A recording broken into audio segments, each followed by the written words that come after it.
Hi everyone, this is robin और start करेंगे हमारी इस सीरीज़ के सेकंड सेशन को, जहां पर मैं आपके साथ डिस्कशन करूंगा ईडीएम्स जो कि ए से स्टार्ट होते हैं।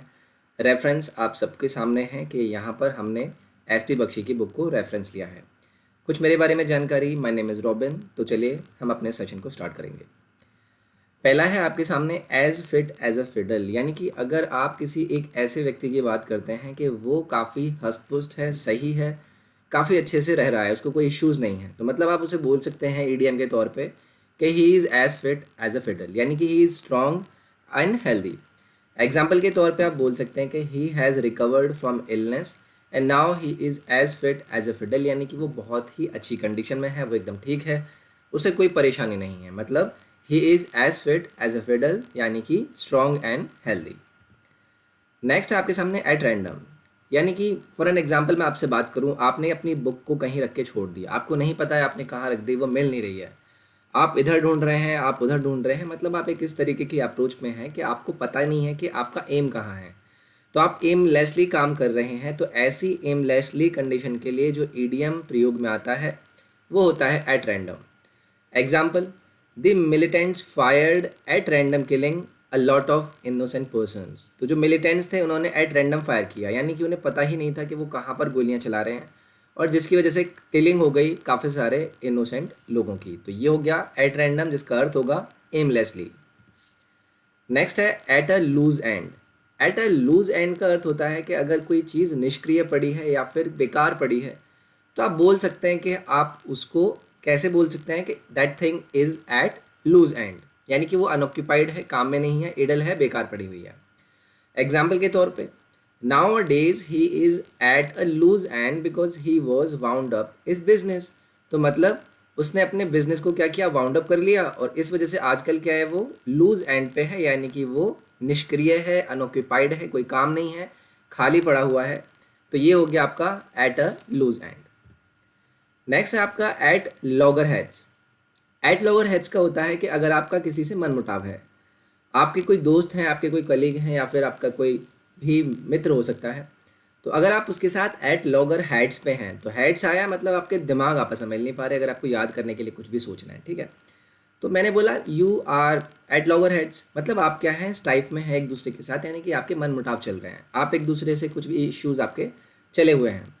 एग्जाम्पल के तौर पे बात करूं, the partners of our firm are at loggerheads these days. तो जो पार्टनर हैं मेरे फर्म के, वो क्या है, एट लॉगर हेड्स हैं, यानी कि उनका एक दूसरे के साथ मनमुटाव चल रहा है।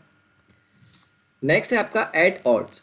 तो देखिए पीछे अभी आपने देखा था एट लॉगर हेड्स, वहाँ पे कोई डिस्प्यूट की बात नहीं थी, वो ऐसी चीज़ थी जब आपका किसी भी इश्यू को लेके अपने साथी से या किसी भी व्यक्ति से किसी भी चीज़ को लेके मनमुटाव होता है, तो मैंने वहाँ पर यूज़ किया एट लॉगर हेड्स। अगर मैं बोलूँ एट ऑड्स का जो मतलब होता है वो होता है इन डिस्प्यूट। अब डिस्प्यूट कब होता है कि भाई आपको ये चीज़ चाहिए और किसी दूसरे इंसान को भी ये चीज़ चाहिए, मतलब आप दोनों के जो चीज़ें आप पाना चाहते हैं वो सेम ही हैं, आप दोनों का बीच में टकराव हो रहा है किसी एक एम को पाने के लिए। तो ये हो गया एट ऑड्स, यानी कि दोनों की विपरीत कंडीशन है, एक व्यक्ति भी वही चाह रहा है, दूसरा भी वही चाह रहा है, तो आप क्या हो गए, एट ऑड्स हो गए।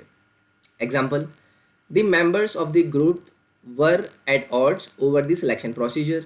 तो जो सिलेक्शन प्रोसीजर था उस पर क्या थे, मेंबर जो ग्रुप के थे वो एट ऑड्स थे, किसी को पसंद था कि ये सही है, किसी को पसंद नहीं था कि ये सही नहीं है। तो ये हो गया आपका एट ऑड्स। नेक्स्ट है एन एप्पल ऑफ डिस्कॉर्ड। अब देखिए बहुत ही आसान सा ईडीएम है, बहुत बार रिपीटेड वे में पूछा जा चुका है। इसकी बात करूं तो इसका अर्थ होता है कॉज ऑफ क्वेरल, यानी कि किसी भी क्वेरल, यानी कि किसी भी इश्यू का कारण। अगर कोई भी आपको झगड़ा हो गया है तो उसका जो भी कारण है, उसके लिए आप यूज़ करते हैं idiom an apple of discord. अब example, ancestral property is an apple of discord between two sister. तो दो बहनों के बीच में जो उनकी एंसेस्ट्रल प्रॉपर्टी है वो क्या है, एक झगड़े की जड़ है, ऐसे समझ सकते हैं। एन एप्पल ऑफ डिस्कॉर्ड है, यानी कि वो रीज़न है उनके बीच के झगड़े का। तो ये हो गया आपका an apple of discord. Next है आपका एट क्रॉस पर्पसेज। तो देखिए आपका पर्पस है इधर जाना, किसी दूसरे का पर्पस है इधर जाना, आप हो गए क्रॉस। ऐसे याद रखने के लिए कुछ भी सोच सकते हैं। तो मैंने बात करी एट क्रॉस पर्पसेज, यानी कि आपके जो इंटेंशन है वो कन्फ्लिक्टिंग है, मतलब आप दोनों की राय बन ही नहीं पा रही है, आप दोनों कुछ चाहते हैं तो उसमें क्या दोनों के इंटरेस्ट बीच में आ जाते हैं, तो उन इंटरेस्ट की वजह से आपके बीच में कन्फ्लिक्शन है, मतलब आपके इंटेंशंस दोनों के कन्फ्लिक्टिंग कंडीशन में आ गए हैं। तो मैंने यहाँ पर इसे ईडीएम यूज़ किया, at cross purposes. Example, how can there be peace in their family when husband and wife are at cross purposes, यानी कि जो हस्बैंड और वाइफ हैं अगर वही क्रॉस पर्पसेस में है, यानी कि उनके इंटेंशंस बहुत कन्फ्लिक्टिंग हो चुके हैं, तो कैसे उस परिवार में शांति आ सकती है। तो ये हो गया आपका एट क्रॉस पर्पसेस। नेक्स्ट है आफ्टर वंस ओन हार्ट। तो आफ्टर वंस ओन हार्ट यानी कि मैं अगर अपनी पसंद से कुछ करना चाहता हूँ, मुझे कोई चीज़ करना पसंद है, तो मैं इसके लिए बोल सकता हूँ कि I am doing that thing using my own heart, मतलब मैं अपने दिल की सुन रहा हूँ। तो आफ्टर वंस ओन हार्ट मतलब अपने दिल की सुनना, तो मतलब आप अपनी लाइकिंग के हिसाब से कुछ करना चाहते हैं। Example, when Deepa met a man after her own heart, मतलब अपने लाइकिंग के हिसाब का जब उसे एक आदमी मिला तो दीपा ने क्या किया, उससे शादी कर ली। दीपा को लगा कि हाँ भाई ये तो बढ़िया है, चलिए शादी कर लेते हैं। तो ये हो गया आपका after one's own heart. Next है आपका at the bottom of. At the bottom of का अर्थ हो गया आपका to be mainly responsible for, यानी कि अगर आप किसी बात की कारण का जड़ का कारण है, मतलब किसी भी बात के होने का रीज़न है, you are responsible of something, यानी कि आप बोल सकते हैं कि you are at the bottom of. यानी कि अगर मैं बात करूँ बॉटम ऑफ का मतलब किसी चीज़ की, जैसे आप याद रखने के लिए सोच सकते हैं कि आप किसी चीज़ की नींव रखते हैं, तो नींव रखना ही एक तरह से उस काम को रिस्पॉन्सिबिलिटी देता है कि हाँ ये आपका बेस हो गया, मतलब वो रिस्पॉन्सिबल वाली फीलिंग देता है। तो ये हो गया आपका एट द बॉटम ऑफ, जिसका अर्थ आपको मिला to be mainly responsible for. Example, it was found later that Shanu was at the bottom of the whole trouble.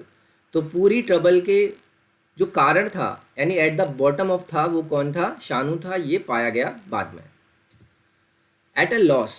Eight a loss का अर्थ होता है जब आप एक ऐसी कंडीशन में होते हैं कि आपको पता ही नहीं है कि आपको क्या करना है क्या नहीं करना है, तो मतलब आप क्या है, एट अ लॉस है, मतलब आप खो चुके हैं, आप डायरेक्शन लेस हैं, आपको पता ही नहीं है कि आप किधर जाना चाहते हैं, आप ये करें या वो करें, मतलब आप अनेबल हैं किसी चीज़ को डिसाइड करने में। तो example, I am at a loss to know what to do, मुझे ये पता ही नहीं है मैं क्या करूँ, तो मैं क्या हूँ, एट अ लॉस हूँ। तो ये हो गया आपका एट अ